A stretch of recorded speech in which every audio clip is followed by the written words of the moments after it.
I look at Marcus Smart, Michael, and I just think about a guy that was called for such a time as this. I think about his career. I think about him coming out of Oklahoma State, even the controversy at Oklahoma State with one of the original fan interactions, if you recall. But, his growth. Hasn't changed all that much, has it? Right. His growth, his evolution, his development as a player and a leader.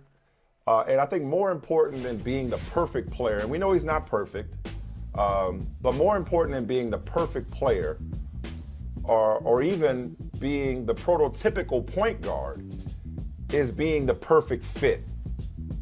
And you just saw that last night. Like, even with the numbers, what was it, 20 points, 12 assists, 24. Timely shot making, 24, I beg your pardon, 24 and 12. Yeah. Timely shot making. We know what he does on defense. It's more than that. It's just, you could name quite a few better point guards in the NBA, but you will not find a better point guard. There we go, 24 points, 9 rebounds, 12 assists, 3 steals, 5 threes. I mean, my God, you can find better point guards, but you will not find a better point guard for this championship caliber Boston Celtics team. That was just one of many takeaways from last night's game. But I'll pass it to you. I will Marcus Smart this thing to you. Pump fake, one dribble, pass, bam, layup. How about the first assist? It's like the first assist of the game where he kind of dribbles around the world. Seems like he's dribbling himself into trouble. Then a bullet pass out the 3-point range for an open three. Yeah. So, Marcus Smart, it's funny. You're right. Everything you just said about him. He's such an interesting player. Now, the Celtics, as you pointed out, they drafted him in the first round. Same draft as Joel Embiid. So Embiid goes 3. I think Marcus Smart goes 6. Julius Randle goes 7 behind him to the Lakers.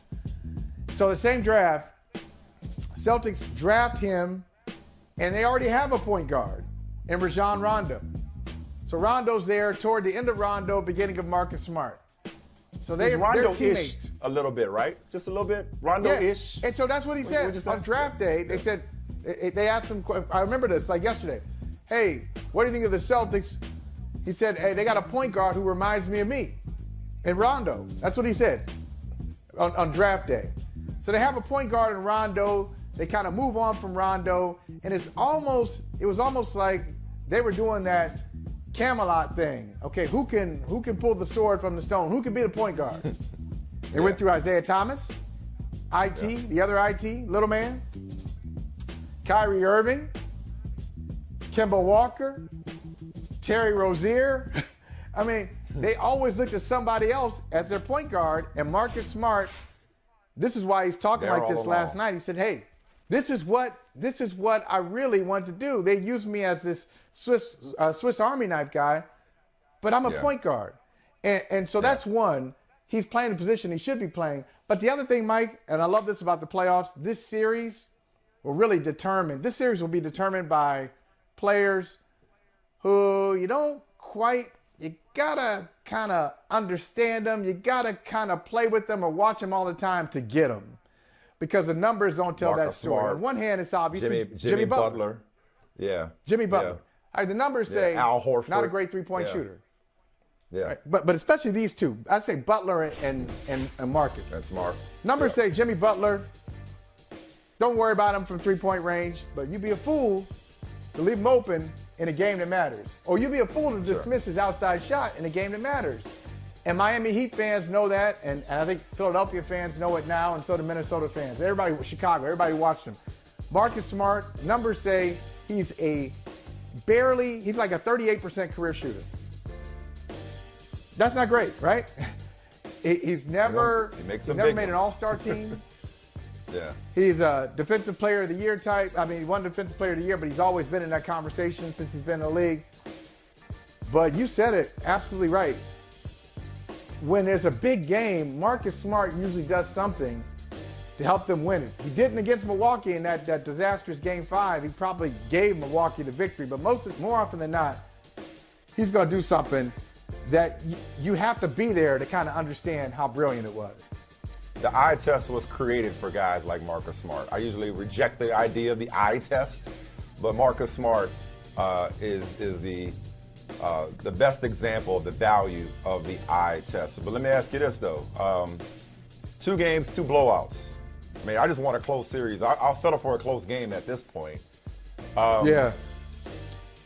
It felt like, with the exception, it feels like with the exception of that third quarter of game 1, that the Celtics, dare I say it, in a 1-1 series, again, each team has traded blowouts. And I don't mean to underestimate Miami. And for postseason purposes, the Heat have the best player. But it feels like the Celtics are the better team. Yeah, I think that's fair. I think the Celtics at their best.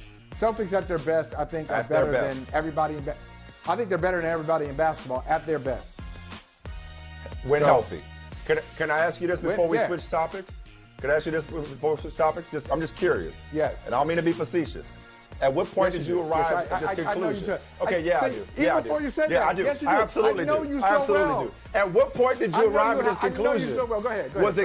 Was it game 6 in Milwaukee, or the game 7 that you thought they couldn't win? Okay. At what point did you arrive at the conclusion that the Celtics at their best were better than anybody else in the playoffs?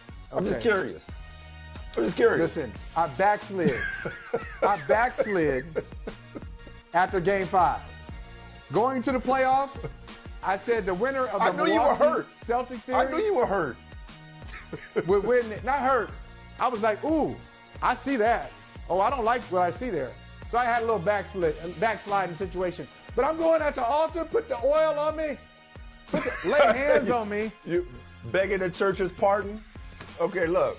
We'll come back I'm sorry. Hey, thanks for watching Brother from Another on YouTube. Make sure you hit subscribe before you leave, and be sure to watch us 3 to 5 p.m. Eastern Time on Peacock.